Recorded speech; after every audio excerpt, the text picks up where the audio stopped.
ሰላም ጤና ፍቅር በያላችሁበት ይድረሳችሁ ውድ የብላክ ላይን ሚዲያ ቤተሰቦቻችን ብትሰሟቸው እናንተን ይመጥናሉ ብለን ያሰብናቸውን መረጃዎች ይዘን መተናል። መረጃው ለብዙዎች እንዲዳረስ ቪዲዮን ላይክ በማድረግ ማየት እንድትጀምሩ እያሳሰብን በቅድሚያ የዕለቱን አርዕስተ ዜና። ፋኖ ከባድ የከተማ ውስጥና የደፈጣ ውጊያዎችን እያካሄደ ሲሆን በጎንደር ወሎና ጎጃም በበርካታ ቦታዎች የተሰሩ ጀብዶችን ወደ እናንተ እናደርሳለን። አገዛዙ ዝምታን የመረጠበት በራሱ በጸጥታ ኃይሎች የሚፈጸመው አፈና አስፈሪና መፍትሄ አልባ ሆኗል ተባለ ዋና ጉዳያችን ነው። የአዲስ አበባ ከተማ ትምህርት ቢሮ የኦሮምኛ ቋንቋ መምህራንን ወደ ሌሎች የሥራ መደቦች እያዘዋወረ መሆኑ ተገለጸ። ውድ የብላክ ላይን ሚዲያ ቤተሰቦቻችን ለፈጣንና ተአማኒ መረጃ የብላክ ላይን ሚዲያን ቴሌግራም ገጽ ተቀላቀሉን። የአማራ ፋኖ ብሔራዊ ኃይል ምዕራብ አማራ ቀጠና ቴዎድሮስ እዝ ጃዊ መተከል 4ኛ ክፍለ ጦር ነበልባሎቹ የአባይ መተከል ብርጌድ የፋኖ አባላት በአረመኔው የአገዛዙ ተላላኪ ሚሊሻና አድማ ብተና አባላት ላይ የተሳካ ኦፕሬሽን መፈጸማቸው ተነገረ። ትናንት መስከረም 5 ቀን 2018 ዓ.ም የበረሃ ፈርጦቹ የአባይ መተከል አባላት ከወርቅ አገርና መንደር 29 ከተባለ ቦታ መካከል ደፈጣ በመያዝ ፈረደ ቸኮል የደቅ ሊቀመንበር የነበረ የፋኖ ቤተሰብን የሚያሰቃይና የፋኖ ቤቶችን የሚያስፈርስ ባንዳ ሙሉ ታገል አድማ ብተና ጌትነት አቤ አድማ ብተና እንዳወቅ አጥናፍ አድማ ብተናና እንዲሁም 3 የሚሊሻ አባላትን ጨምሮ በጠቅላላ 7 የጠላት ኃይልን መደምሰስ ተችሏል። በተጨማሪም 3 ክላሽንኮቭ መሳሪያ ተማርኳል ሲል የአፋባሃ ቴዎድሮስ እዝ ህዝብ ግንኙነት መምሪያ ገልጿል። የአማራ ፋኖ ብሔራዊ ኃይል ምስራቅ አማራ ቀጠና ሚኒሊክ እዝ ንጉስ ሚካኤል ኮር አማራ ሳይንት መቅደላ ክፍለ ጦር አትሮንስ ብርጌድ ድል ተጎናጸፈ። ሰሜን ወሎ ዞን ጃራ ወታደራዊ ማሰልጠኛ ካምፕ በባለ ሽርጡ ክፍለ ጦር ሙሉ ለሙሉ ተደምስሷል። በመቶዎች የሚቆጠሩ ሙት እንዲሁም በመቶዎች ምርኮኛ ሆነዋል ተብሏል። የመከላከያ ሰራዊት ተብሎ የሚጠራውና አድማ ብተና ሚሊሻና ፖሊስ ሆኖ ወደ ቀይ ዋሻ ለማጥቃት ያመራው ጥምር ጦር በአናብስቶቹ አትሮንስ ብርጌድ በመልሶ ማጥቃት ተረምርሞና ተስተናግዶ ተመልሷል ሲል ምኒልክ እዝ ገልጿል። በዚህም አውደ ውጊያ ከቀኑ 5 ሰዓት የጀመረው ውጊያ እስከ ቀኑ 6 ሰዓት ላይ ቀበሮ ሜዳ ተብሎ የሚጠራ ቦታ ላይ በነበረው ከባድ ውጊያ የመከላከያ ሰራዊት ከፍተኛ አመራር መቶ አለቃ አመራ ተደምስሷል። በዚህም የተደናገጠው የብርሃኑ ጁላ ሰራዊት ያለቃቸውን አስከሬን ለማውጣት ባደረጉት ትንቅንቅ በተጨማሪ ዲሽቃ ተኳሹም ተደምስሶባቸዋል። እንዲሁም የዘመቻ መምሪያው 50 አለቃ ሳሚ ከባድ ቁስለኛ ሆኖ ጠላት ከፍተኛ ሰብአዊና ቁሳዊ ኪሳራ ደርሶበታል። ሌላውን ተራ ወታደሩና አድማ ብተና ሚሊሻ ፖሊሱን በየጫካውና ጥሻው ተበታትኖ ገሚሱ እግሬ አውጪኝ ብሎ ደንሳ ከተማ ገብቷል። ይህ በእንዲህ እንዳለ አናብስቶቹ አትሮንስ ብርጌድ በድጋሚ ቀኑን ሲዋጉና ሲረፈርፉት የዋሉትን በድጋሚ ምሽቱንም አድምቀውታል። ደሳ ከተማ በመግባት የከተማ አስተዳደሩ ላይና የመከላከያ ካምፕ ላይ በመግባት በቦምብ ምሽጉን አስለቅቀው ወደ ኋላ ወጥቶ እንዲያድር አድርገውታል ተብሏል። በተመሳሳይ የአማራ ፋኖ ብሔራዊ ኃይል አፋባሃ ምስራቅ አማራ ቀጠና ሚኒሊክ እዝ ልጅ ኢያሱ ኮር የጎፍ ክፍለ ጦር ከስበር ሻለቃ የተወጣጡ ተወርዋሪዎች ከወረኢሉ ከተማ በቅርብ ርቀት ላይ የምትገኘው ሰኞ ገበያ ከተማ መስከረም 4 ቀን 2018 ዓ.ም ሌሊት በመግባት ከተማዋ መሽጎ የነበረው ባንዳ ሚሊሻና ፖሊስ ምንም ሳይተኩስ ሙትና ቁስለኛ እንዲሆን ያደረጉት ሲሆን ቀሪው ብትንትን ወጥቷል። 3 የስርዓቱ ገረድ በመሆን ህዝብን የፋኖ ደጋፊ ናቸው እያሉ ሲያግቱ ሲረሽኑ ሲያሰቃዩ የነበሩ አመራሮች በቁጥጥር ስር ውለዋል ብሏል እዙ።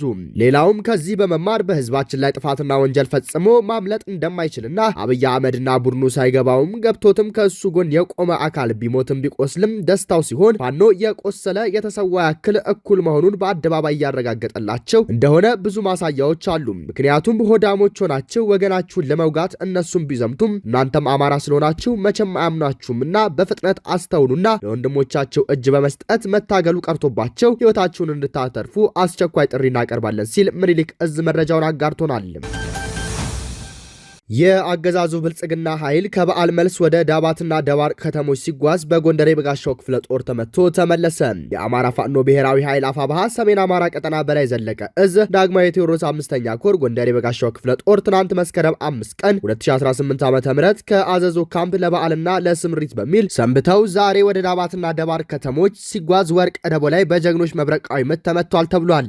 በአውደ ውጊያው የጎንደር የበጋሻው ክፍለ ጦር አሃድ የሆኑት ቴዎድሮስና አጥናፉ ብርጌዶች ተፉ ሲሆን ያገዛዙ ኃይል በደረሰበት ደፈጻ እቅዱን ትቶ ወደ አምባ ጊዮርጊስና ጎንደር ከተሞች አመራሮችንና አሽከሮቻቸውን ይዞ ነፍስ ያውጪኝ ብሎ በእግርና በመኪና እየፈረጠጠ ተመልሷል። የክፍለ ጦርና የብርጌድ አመራሮች በተሳተፉበት አውደ ውጊያ የብርሃኑ ጁላ ኃይል ዛሬ ሙትና ቁስለኛ ሆኗል። ከአምባ ጊዮርጊስ እስከ ገደቤ ከተማ ድረስ ያለው ጥቁር አስፋልት ዛሬም በጎንደር የበጋሻው ክፍለ ጦር ጀግኖች ቁጥጥር ስር ሆኖ እንደ ንስር በንቃት እየተጠበቀ ይገኛል ሲል እዙ ገልጿል። ምስራቅ አማራ ኮር 2 ዞብላምባ ክፍለ ጦር ታላቅ የንቅናቄ ዝግጅት አካሄደ።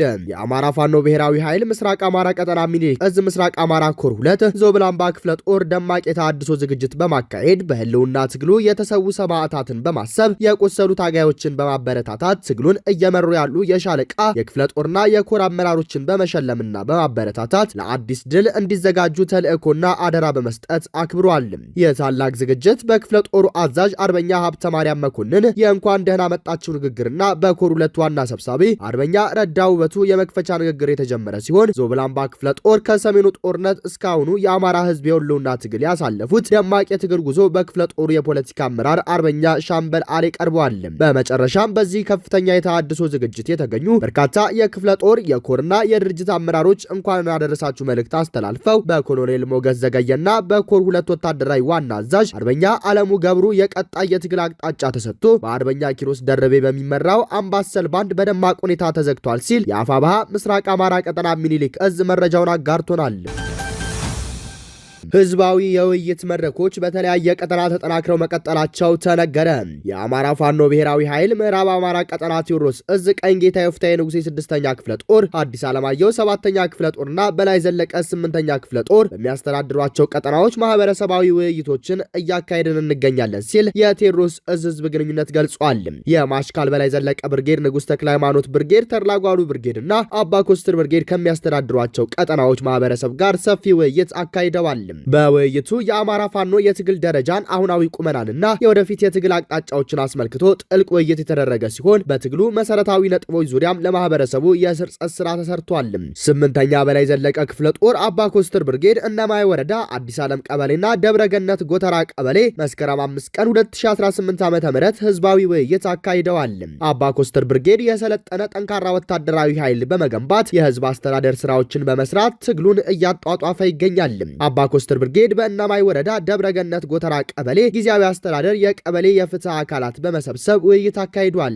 በእነማይ ወረዳ ደብረገነት ጎተራ ቀበሌ የሻለቃ አመራሮችና የፍትህ አካላት በተገኙበት የጊዜያዊ አስተዳደርና የቀበሌውን የፍትህ አካላት አዋቅሯል። በውይይቱም ላይ ለአማራ ህዝብ የትጥቅ ትግል አስፈላጊ የሆኑ ጉዳዮች ተነስተው ጥልቅ ውይይት ተካሂዷል። በውይይቱም የብርጌድና የሻለቃ አመራር ተገኝተዋል። ደባይ ጮቄ ብርጌድም በደባይ ጠላት ግን ወረዳ የባባት ቀበሌ የመልካም አስተዳደር ችግሮችን በፋኖና በህብረተሰቡ ያሉ ግንኙነቶች እንዲሁም የጊዜያዊ አስተዳደሮችን በመገምገም አዲስ የህዝብ አስተዳደሮችን አስመርጦ የቀጣይ የስራ አቅጣጫ አስቀምጧል። በደባይ ጠላት ግን ወረዳ ወደ ኢየሱስ ቀበሌ የሚገኘውን በጎርፍ ምክንያት የተጎዱ የመንገድ መሰረተ ልማቶችን በማህበረሰብ ተሳትፎ እየጠገነ ይገኛል። በውይይቱም የብርጌድ አመራርና የሻለቃ አመራሮች ተገኝተዋል ሲል አፋብኃ ቴዎድሮስ እዝ ህዝብ ግንኙነት መምሪያ መረጃውን አጋርቶናል።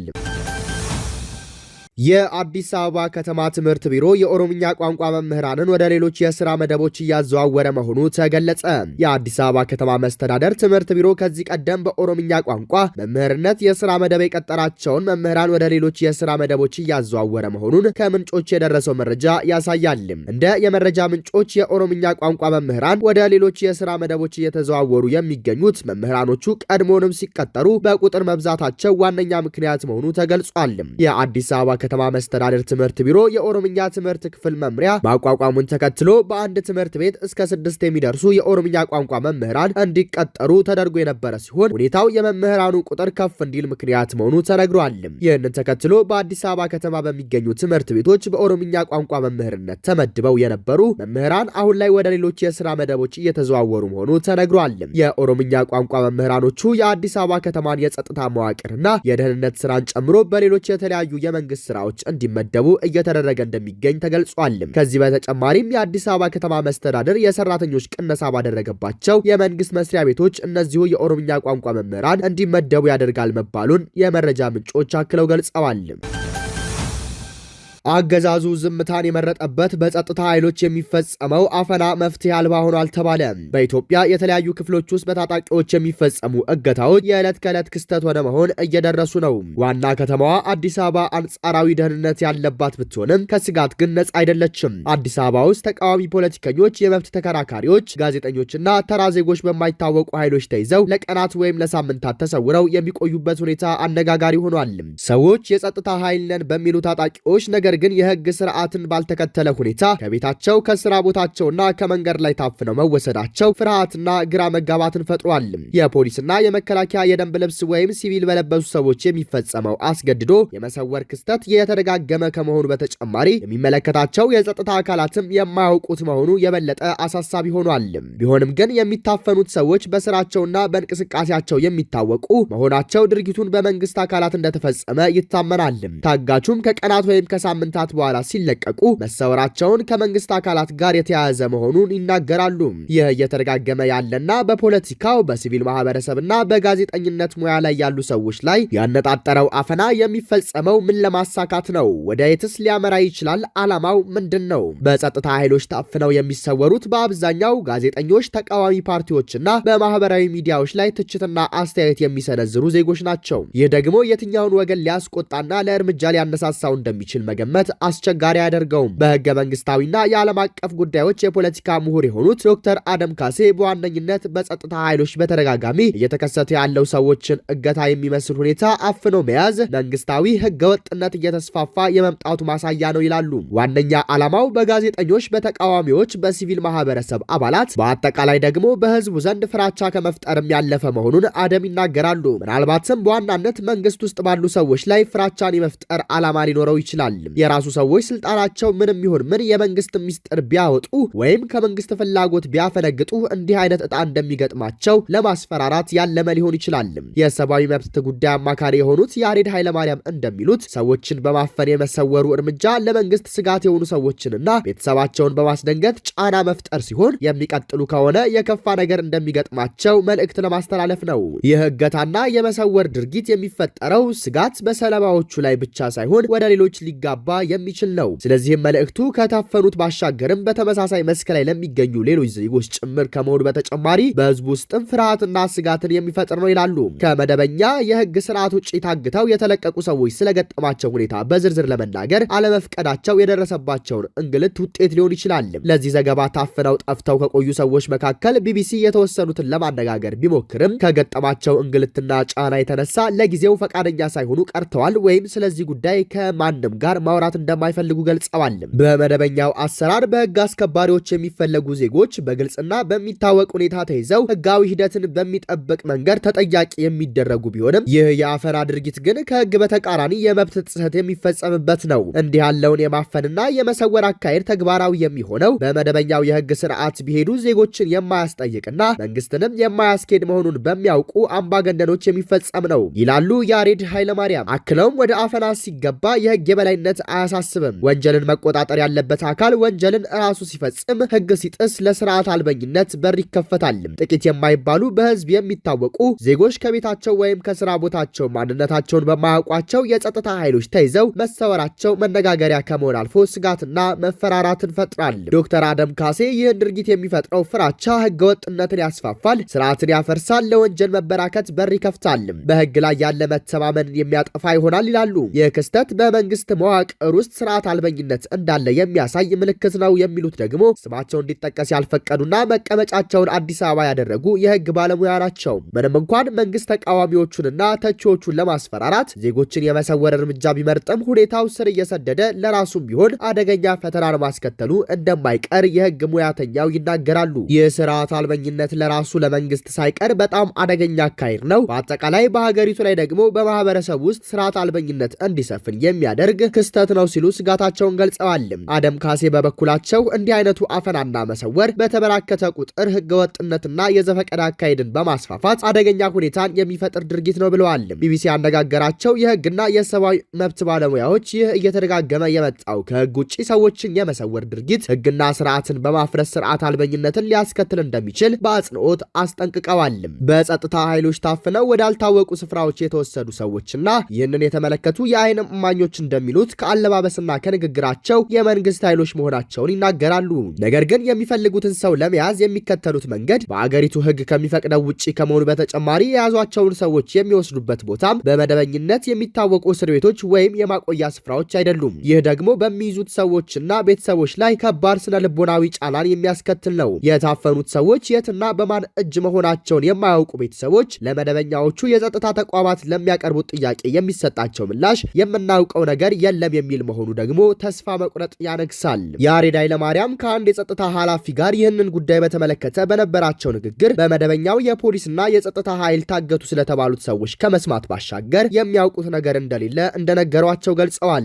በዚህም የተነሳ አፈናውና ስወራውን የሚፈጽም የተለያየ ኃይል እንዳለ እንደሚያምኑ የሚጠቅሱት ያሬድ እነሱም ታፋኞቹን ወዳልታወቀ ቦታ ወስደው ለቀናት ካቆዩ በኋላ ጥያቄና መነጋገሪያ ሲሆኑ መንገድ ላይ ወይም ፖሊስ ጣቢያ አምጥተው ይጥሏቸዋል ይላሉ። ማንነታቸው የማይታወቁ ፊታቸውን የሚሸፍኑ የፖሊስ ወይም የወታደር የደንብ ልብስ የሚለብሱ በመንግስት ወይም በግል ተሽከርካሪ የሚንቀሳቀሱ ሰዎች የሚፈጽሙት አፈና ግራ መጋባትን በማስከተል ስጋትን ይፈጥራሉ። ያሬድ እንደሚሉት የመንግስት አካል መሆናቸው ቢታወቅ እንኳን ህጋዊውን ስርዓት ስለማይከተሉ በህዝቡ ውስጥ በተቋማት ላይ ያለውን እምነት የሚያሳጣ አደገኛ የሆነ የመንግስታዊ ስርዓት ውድቀት ማሳያ ነው። እነዚህ ሁሉ ድርጊቶች አዲስ አበባን ጨምሮ በተለያዩ የሀገሪቱ ክፍሎች ውስጥ ሲከሰቱ የመንግስት አካላት ዝምታን መምረጣቸው ደግሞ ግራ አጋቢ ሆኗል። ይህ ደግሞ የመንግስት እጅ እንዳለበትና ይሁንታውን የሰጠው ድርጊት ነው የሚያስብል ከመሆኑ በተጨማሪ በህጋዊ ተቋማት ሚናና ተቀባይነት ላይ ተስፋ መቁረጥ እያስከተለ መሆኑን ያሬድ ኃይለማርያም ይናገራሉ። ይህንን እገታ በተለያዩ የሀገሪቱ ክፍሎች ውስጥ ያሉ ታጣቂዎች በተደጋጋሚ እየፈጸሙ ከቦታ ቦታ መንቀሳቀስን አስፈሪ አድርገውታል። ተመሳሳይ ስጋት በከተሞች ውስጥ መኖሩ ደግሞ ዜጎች ደህንነት እንዳይሰማቸው ያደርጋል።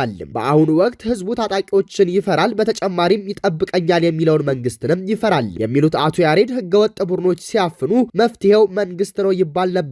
አፋኙ መንግስት ሲሆን ወዴት ይኬዳል ሲሉ ይጠይቃሉ። ውድ የብላክ ላይን ሚዲያ ቤተሰቦቻችን የዕለቱ መረጃችን ይህንን ይመስል ነበር። ቻናሉን ሰብስክራይብ በማድረግ ቤተሰብ ይሁኑን። ለፈጣንና ታማኝ መረጃ የብላክ ላይን ሚዲያን ቴሌግራም ገጽ ዲስክሪፕሽን ላይ ስለሚገኝ ተቀላቀሉን። ሰናይ ጊዜ